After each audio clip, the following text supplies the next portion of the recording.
ఈరోజు ఉదయం అందాజ 6:30-7 గంటల సమయం లోపల ఇక్కడ పరిగి శివారు లోపల పావురాల లెగ్స్కి ఒక ట్యాగులు కట్టి పైకి ఎగరేస్తున్న సమాచారం రావడంతో ఆ సమాచారం మేరకు డోమ ఎస్ఐ వాళ్ళ సిబ్బందితో అక్కడికి వెళ్ళి మా ఆదేశానుసారం రైడ్ చేస్తే అప్పటికే అక్కడ 250 పావురాలు ఉన్నాయి అక్కడికి. అంతకుముందే ఒక 30 పావురాల వరకు వాళ్ళు పైకి ఎగరేయడం జరిగింది. మొత్తం 280 పావురాలు ఇక్కడికి తీసుకురావడం జరిగింది ఒక వెహికల్ లోపల, మినీ వెహికల్లో. వాటికి ట్యాక్స్ కట్టి ప్రేమ్ కుమార్ అనే వ్యక్తి ఇంతకుముందు, ఇప్పుడు సత్యసాయి డిస్టిక్, ఇంతకుముందు అది అనంతపురం జిల్లా అవుతుంది ఆంధ్రప్రదేశ్ స్టేట్లో. ఆ వ్యక్తి ఆ గోరట్ల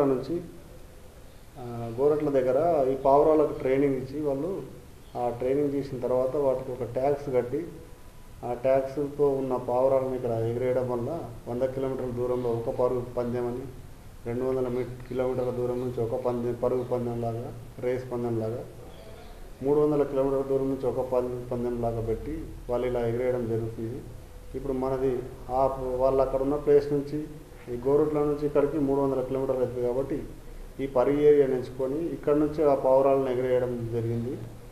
ఇక్కడ ఎగిరేయడం ద్వారా ఆ పావురాలు ఫస్ట్ ఆ గోరట్లకు ఏదైతే పావురం ఫస్ట్ రీచ్ అవుతుందో వాటికి ఫస్ట్ ప్రైజ్ అని, తర్వాత రీచ్ అయిన దానికి సెకండ్ ప్రైజ్ అని, అట్లా ఆ ట్యాగ్ లోపల ఒక QR కోడ్ లాంటిది ఉంది. వాళ్ళు స్కాన్ చేసి ఆ పావురం ఎవరికి సంబంధించిన వ్యక్తికి అయితే వాళ్ళకి ప్రైజ్ మనీ ఉంటుందని ఆ ఉద్దేశంతో ఇక్కడ ఎగరేయడం జరిగింది. అది స్కిల్ఫుల్ గేమ్ కాదు కాబట్టి అది గేమింగ్ యాప్ కింద కేసు నమోదు చేయడం జరిగింది. ఆ బర్డ్స్ని కూడా క్రూయాలిటీగా బంధించి తీసుకొచ్చారు కాబట్టి prevention of cruelty animals act మరియు ఈ గేమింగ్ యాక్ట్ పైన వాళ్ళ మీద కేసు నమోదు చేసి ఇన్వెస్టిగేషన్ స్టార్ట్ చేయడం.